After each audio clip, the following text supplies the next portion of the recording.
ये लाइन हर किसी ने देखी होगी, हाई टेंशन लाइन होती है ये, देखिए लाइन अपने आसपास कहीं भी जो लाइट होती है, इन तारों में जैसे लाइट जारी होती है। तो हमारे घर जो लाइट आती है, देखो जो अगर हम अपने स्टेट की बात करें तो हमारे यहाँ 2,20,000 kV की लाइन चलती है, मतलब 220 kV की लाइन चलती है। इतने वोल्टेज 2,20,000 वोल्टेज की लाइन है। जो श्रावंती वगैरह जो हमारा नाम सुना होगा, श्रावंती या ये वह कंपनी जो है, ये इतनी लाइन यहाँ से उत्पन्न कर देती है।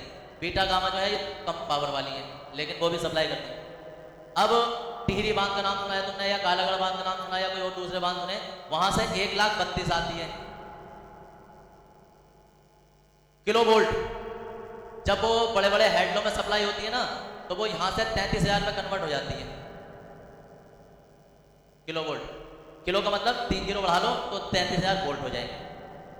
मतलब इसका मतलब ये होता है कि हटा दो चला जाएगा।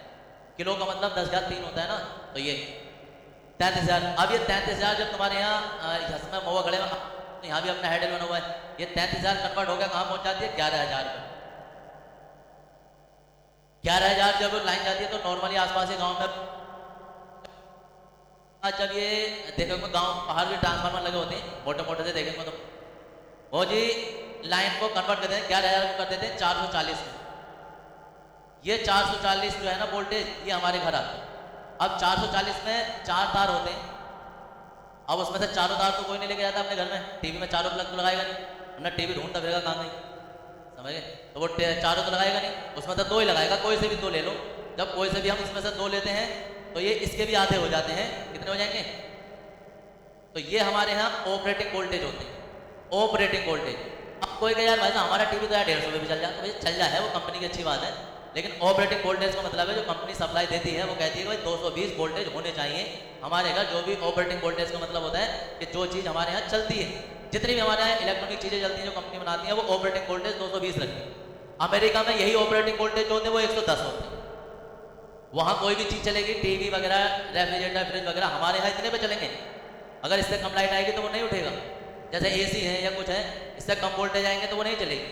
लेकिन वहाँ 110 आएगी तो चल जाएगी, क्योंकि वहाँ का सिस्टम इस हिसाब से बनाया गया है कि वहाँ का ऑपरेटिंग वोल्टेज 110 है। ऐसे अलग अलग देशों के अलग अलग होते हैं। तो ये पूरा लाइट का ग्राफ होता है। अब हम जब प्लास्टिक कोई चीज़ टच करते हैं ना, तो वो जाहिर सी बात है 11,000 को तो जाते नहीं है। हम अपने घर भी चेक करके देख लेते हैं, प्लास्टिक से लगा के इस पर करंट नहीं आ रहा है, लकड़ी से कोई चीज़ पकड़ ली, प्लास्टिक से कोई चीज़ पकड़ ली जिस पर कवर्ड होता है लगा हुआ, तो हम इस वाली लाइन से पंखा ले रहे होते हैं घर पर, समझ गए? इस पर तो खैर जाते भी नहीं, कभी कभार तार वार डालने चले जाते होंगे यहाँ, और यहाँ तो कोई जाता ही नहीं है 11,000 में, क्योंकि 11,000 जो है ना वो हल्का सा प्लास्टिक पर भी करंट पहुँचा देगा। अब वो यार प्लास्टिक को तो करंट आते नहीं, हमारी धारणा ये है प्लास्टिक करंट आता है। दरअसल करंट कोई प्लास्टिक पर डिपेंड नहीं करता है, करंट डिपेंड करता है इलेक्ट्रॉनों पर। हमारे पास देखो इधर, हमारे पास कोई ये कोई अधातु है, अधातु मतलब कोई लकड़ी है, लकड़ी देखो इधर।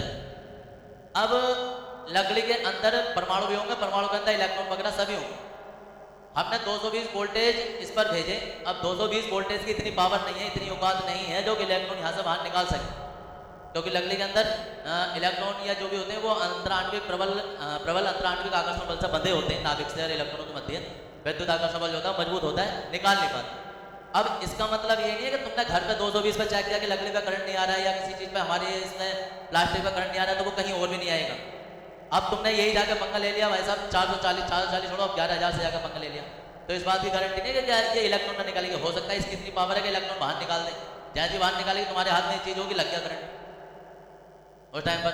अब यहाँ भी करंट नहीं आया, तुम कहो अब तो लकड़ी तो आता ही नहीं है, और तुम भिड़ गए यहाँ जाकर, तो ये तो भाई साहब निकाल देगी, ये लकड़ी में से भी इलेक्ट्रॉन निकाल देगी। अब लकड़ी से, लकड़ी छोड़ो, कपड़ा, जैसे तुम किसी कपड़े को मारोगे उसमें, तो कपड़े पे भी एक बार वो करंट आ जाता है, कपड़े पे, जबकि कपड़े में तो कोई सिर्फ रेसे ही होते हैं, कुछ होते नहीं उसमें, तो वहाँ भी। और इसके तो हमारे ठिकाने नहीं, समझ गए? इससे तो कोई पका ले नहीं सकता। अब 1,32,000 है, 2,20,000 है, अब तुम सोचो कि लकड़ी में करंट नहीं आता, तो इन सब पंगे मत लेना, ये इन पर तो आ जाएगा।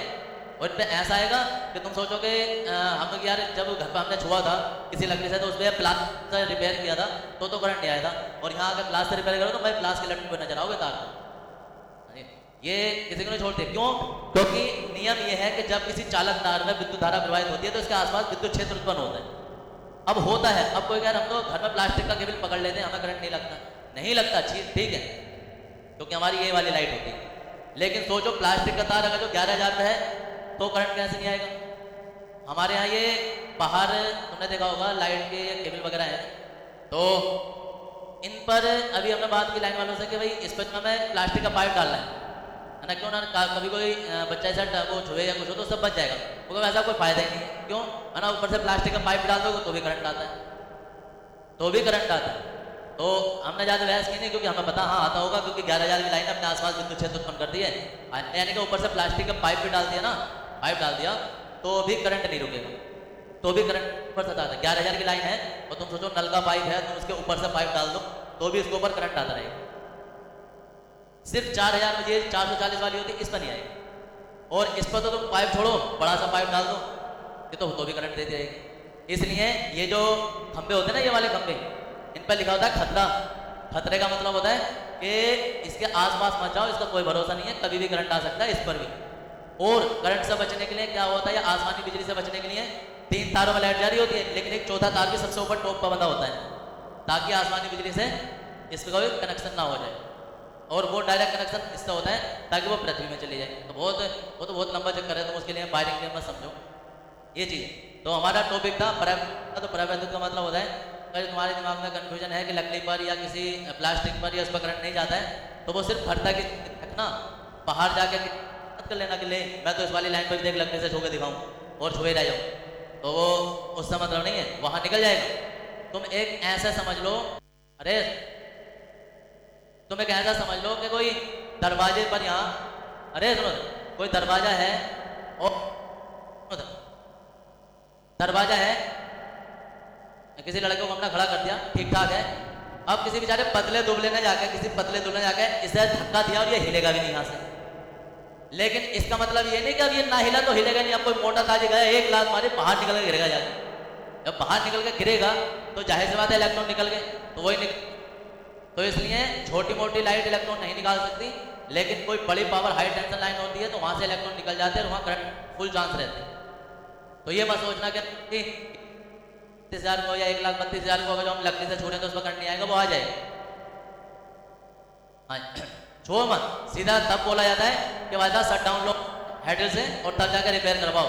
अगर मीटर भी लगवाना होता है ना, तो ये अथॉरिटी होती है, तुम भी नॉर्मल आदमी भी उसी नंबर पर फोन कर सकता है कि आराम से हम यहाँ अपने कनेक्शन करवा रहे हैं, और कोई अथॉराइज आदमी होता है उसको फोन करवाते हैं, वो शट डाउन दे देते हैं कि भाई 5 मिनट का 10 मिनट का शट डाउन है, अपनी लाइट रिपेयर कर लो। तो वो मतलब नहीं होता है, समझदारी।